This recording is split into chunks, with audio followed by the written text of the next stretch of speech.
Quartiles is what we need to find the inner quartile range. Okay. The quartiles of a distribution divide the ordered data set. Ordered is important. They have to be in order into 4 groups. Quartiles, quarters, 4 groups. They have roughly the same number of values.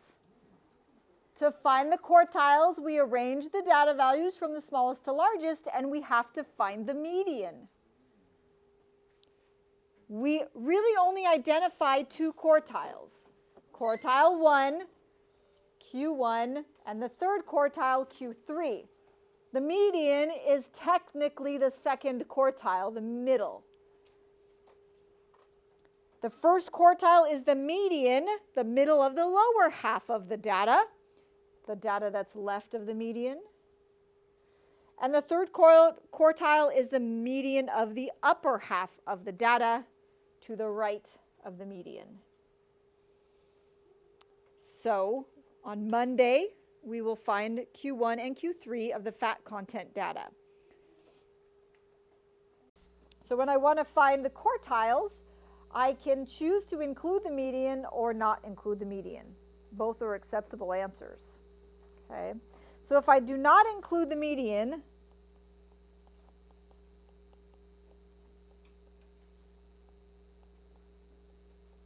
the middle of these 4 values is what? Right, between 17 and 19. That's the middle, right? Which makes it 18. So your Q1 is 18.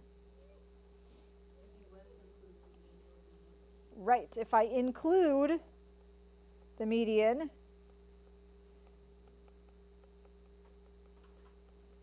then my median, or my Q1, is 19. It doesn't make a huge difference, and both answers are acceptable. Just be consistent. Usually, when there is an even number of numbers, I include the median to make it odd. And if there's an odd number, I don't include the median to keep it odd. Convenience. So if I do not include the median for the top half, 22, 26, 28, and 40, where's my median? Or my Q3, the median of the upper is 27, right? It's the middle of the upper half and the middle of the lower half. So Q3 is the middle of the upper half. It would be 27 if I do not include the median.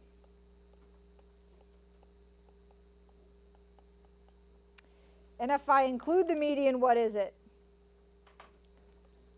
It's the 26. So it isn't changing the number very much, and does my IQR? We'll talk about that next. The inner quartile range is what we'll talk about next. That's the third quartile minus the first quartile. The inner quartile range is our measure of spread. It measures the variability in the middle half of the data. How wide is the middle 50% of the data? It's the distance between Q1 and Q3. So IQR is Q3 minus Q1. If our Q1 was 18 and Q3 was 27,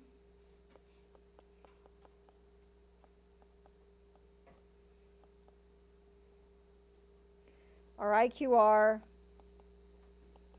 is either 27 minus 18, 9,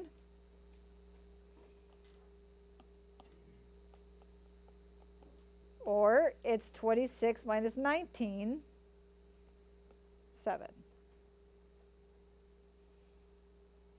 Just subtract those 2 values. Now when we're asked to describe a distribution, we have all the tools to properly talk about shape, center, and spread.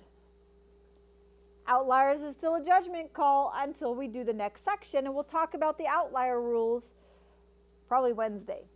Okay, so how can we determine numerically if some data points are outliers? So we talk about shape, unimodal, bimodal, skew right, which is positively, skewed left, negatively. The center, we either talk about the mean or the median. And the spread, if we talk about the mean, we talk about standard deviation. If we decided to use median for center, we talk about the IQR. They're related. We never talk about the median and the standard deviation together, because standard deviation came from a calculation of the mean. It's the average distance from the mean, so it makes sense to talk about those together. Which ones do we choose? Measures. Remember that measures of center and variability are resistant if they are not influenced by extreme values in a distribution. The median and the IQR are resistant measures of center and variability. We always put median and IQR together. We always put mean and standard deviation together. So the shape of the distribution is what tells us which ones to use. If the data is skewed either direction, we want to use the median and the IQR. It's a better measure of center because it's not affected by extreme values. If the data is symmetric, then the mean and the standard deviation are better measures of center and variability.